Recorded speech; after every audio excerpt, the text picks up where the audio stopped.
Actualité dans le milieu de la religion, c'est la dernière ligne droite pour les fidèles musulmans qui observent le jeûne depuis 3 semaines environ. La dizaine de jours restants constitue une période où les musulmans sont appelés à redoubler d'efforts afin de bénéficier des bienfaits de ce mois béni. Mais Covid-19 oblige, les musulmans passeront la dernière décade du jeûne avec des mesures restrictives comme le couvre-feu. Le dossier est signé Idrissa Traoré et Ali Traoré depuis Bobo-Dioulasso. Le mois de Ramadan est un mois bénéfique pour les musulmans. Durant cette période, les fidèles multiplient les bonnes actions pour pouvoir se rapprocher de leur Créateur. L'effort est encore plus grand lors des 10 derniers jours de ce mois.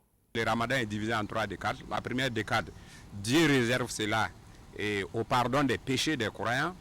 La seconde décade, les 10 jours intermédiaires qui viennent, cela est réservé à la miséricorde de Dieu, c'est-à-dire que Dieu accorde à ses serviteurs tout ce dont ils ont besoin pour la bonne vie ici-bas et pour le-delà. Et la troisième décade, les 10 derniers jours, pour ces jours-là, c'est plus spécial. Parce que pour ces 10 jours, Dieu réserve aux croyants l'élargissement. On a tantôt parlé du pardon des péchés. Quand Dieu dit qu'il a pardonné les péchés, mais n'empêche qu'au jour du jugement dernier, on exhibera vos péchés. Mais lorsque Dieu dit qu'il vous a élargi, c'est-à-dire qu'il a pardonné l'ensemble de vos péchés, il a effacé. Convaincu de ces propos, le musulman va alors redoubler d'efforts pour bénéficier des grâces de Dieu pendant ces 10 derniers jours qui débutent ce jeudi 14 mai. Les bienfaits de ce mois multiplient lorsqu'il tire vers sa fin. Mais le jeûne doit constituer le principal acte durant ce mois béni. En plus de cet aspect, on doit miser sur les autres actions pour nous rapprocher d'Allah.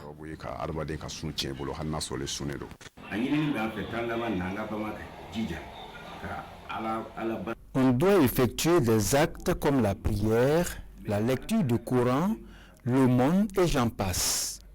Durant ces 10 dernières nuits, nous devons aussi rechercher celle du destin. Cette nuit est meilleure que 1000 nuits ordinaires en adoration. Pour la recherche de cette nuit, les musulmans ont l'habitude d'investir les mosquées pour la prière nocturne. Mais cette année, avec le couvre-feu, il est demandé aux fidèles d'accomplir les actes d'adoration à domicile.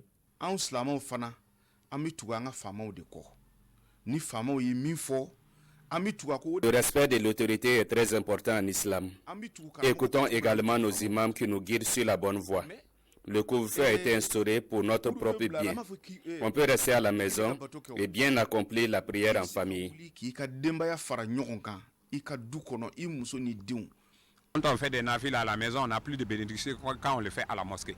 Il n'empêche qu'on l'aurait souhaité faire à la mosquée, puisque avec l'ambiance, cela donne de l'émulation aux uns aux autres. Il faudra alors créer cette émulation à domicile pour pouvoir mieux faire la prière et bénéficier des bienfaits de cette nuit du destin.